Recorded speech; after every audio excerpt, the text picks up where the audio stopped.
फरहान भाई इस बार बुमराह को छक्के मार के ना पूरी 32 घंटे की फिल्म बनाएंगे इंशाअल्लाह। মাঠে ফিল্ডিং করতে থাকা সাহিবজাদা ফারহানের উদ্দেশ্যে স্টেডিয়ামে থাকা এক দর্শকের চিৎকার করে বলতে থাকা এই কথা ক্রিকেট দুনিয়ায় ভাইরাল, যেখানে সেই সমর্থক ফারহানকে আবারও ভারতের জসপ্রীত বুমরার বিপক্ষে ছক্কা হাঁকাতে বলছেন। অপরদিকে আছেন উসমান তারিক। একটু মনে করুন তো, ভারতকে ঠিক কবে পাকিস্তানের স্পিনারদের নিয়ে একটু বেশি ভাবতে হয়েছে?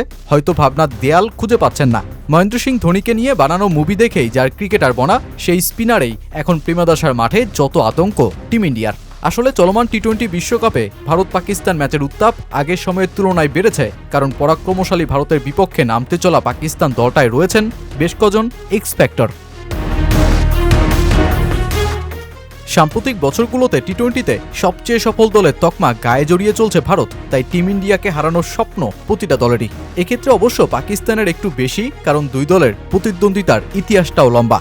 কোনো এক সময় পাকিস্তানের পেসারদের ভয়ে লুটিয়ে পড়ত ভারতের ব্যাটিং অর্ডার, কিন্তু এরপর ভারত ব্যর্থতা ঘুচিয়ে পাকিস্তানকে রাজ করতে শুরু করে। দীর্ঘ সময় পর ব্যাটে বলে পাকিস্তান দলটা সম্ভাবনা তৈরি করেছে ভারতকে চেপে ধরবার। কারণ একে তো ম্যাচ শ্রীলঙ্কার প্রেমাদাসা স্টেডিয়ামে, আর অন্য কারণটা উসমান তারিক। অর্থনৈতিক টানাপোড়ানে পাকিস্তান ছেড়ে দুবাইয়ে প্রবাসী জীবন শুরু, অতপর সেই উদ্দেশ্যহীন জীবনে নজরে আসে MS Dhoni the untold story মুভিটি। আর যেই সিনেমা দেখে উসমান তারিক এতটাই অনুপ্রাণিত হন যে তিনি প্রবাস জীবন ছেড়ে শত অনিশ্চয়তা নিয়েই পাকিস্তানে ফেরেন ক্রিকেটের উদ্দেশ্যে। মজার বিষয় হলো, সেই উসমান তারিকই বিশ্বকাপে নামছেন ভারতের বিপক্ষে, তাও টিম ইন্ডিয়ার বুকে ভয় ছড়িয়েই। লম্বা গড়নের এই অফ স্পিনার দেরিতে বল ছোড়েন, রাউন্ড আর্ম ডেলিভারি করেন, আর ক্রিজে গতি ও অ্যাঙ্গেলের সূক্ষ্ম পরিবর্তনেও পটু। তাই তো ভারতের বাহাতি ব্যাটিং লাইনআপের বিরুদ্ধে তাকে ডিসরাপ্টার ইন চিফ হিসেবেই ভাবা হচ্ছে। লাহোরে অস্ট্রেলিয়াকে কাঁপিয়ে দিয়ে 2 উইকেট তোলা উসমান বিশ্বকাপে যুক্তরাষ্ট্রের বিপক্ষে নেন 3 উইকেট। শ্রীলঙ্কার প্রেমাদাসার সম্ভাব্য স্পিন কার্যকরী ট্র্যাক ভারতকে বিপাকে ফেলতে পারে, কারণ টিম ইন্ডিয়া দ্রুত ও সোজা শটে খেলতে ভীষণ অভ্যস্ত।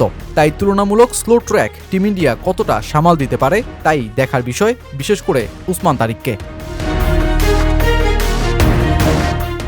উল্টোদিকে ভারতের সবচেয়ে প্রিমিয়াম বোলার জসপ্রীত বুমরার কার্যকারিতা নিয়েও চলছে আলোচনা, বিশেষ করে পাকিস্তান ওপেনার সাহিবজাদা ফারহানের বিপক্ষে। সবশেষ এশিয়া কাপের আগে বুমরা ভীতি যেভাবে পাক শিবিরে ছড়িয়ে পড়েছিল তা ভেঙে দিয়েছেন এই ওপেনার। সেই আসরে 3 ইনিংসে বুমরার বিপক্ষে 51 রান, 150 স্ট্রাইক রেট, 6টি 4 ও 3টি ছক্কা হাঁকান ফারহান। এমনকি চলমান বিশ্বকাপেও ফারহান বেশ আগ্রাসী। যুক্তরাষ্ট্রের বিপক্ষে 73 আর নেদারল্যান্ডসের বিপক্ষে 47 করা এই ওপেনার যখন পাকিস্তানের শুরুর অস্ত্র, তখন জসপ্রীত বুমরাকে নিয়ে ভিন্ন পরিকল্পনাই করতে হচ্ছে ভারতের। নিঃসন্দেহেই এবারের ভারত পাকিস্তান ম্যাচে ফারহানকে আরও বেশি চিনে আসবেন বুমরা, কিন্তু তার 4 ওভার যখন ভারতের জন্য মহামূল্যবান, তখন সেই 4 ওভার কখন ব্যবহার করা হবে তা নিয়ে ভিন্ন পরিকল্পনা থাকবে টিম ইন্ডিয়ার। কারণ বুমরা চাপের মুহূর্তে রান চেকে সেরা অস্ত্র, আবার নতুন বলে উইকেটের আর্দ্রতা ব্যবহার করে উইকেট তুলতেও সেরা। তাই তো তাকে ব্যাটাররা শোয়ে খেলতেই চাইবেন, আর পাওয়ার প্লেতে বুমরা আসলে ফের দেখা যেতে পারে ফারহানের সাথে ক্ল্যাশ। গত এশিয়া কাপ ফাইনালে পাকিস্তান হারলেও এক জসপ্রীত বুমরার বিপক্ষে ছক্কা হাঁকানোর জন্য নিজ শহরে ফিরে ফারহান পান উষ্ণ অভ্যর্থনা। এবারও হয়তো তাই এমন কিছুই করে দেখাতে চাইবেন পাকিস্তান এই ওপেনার।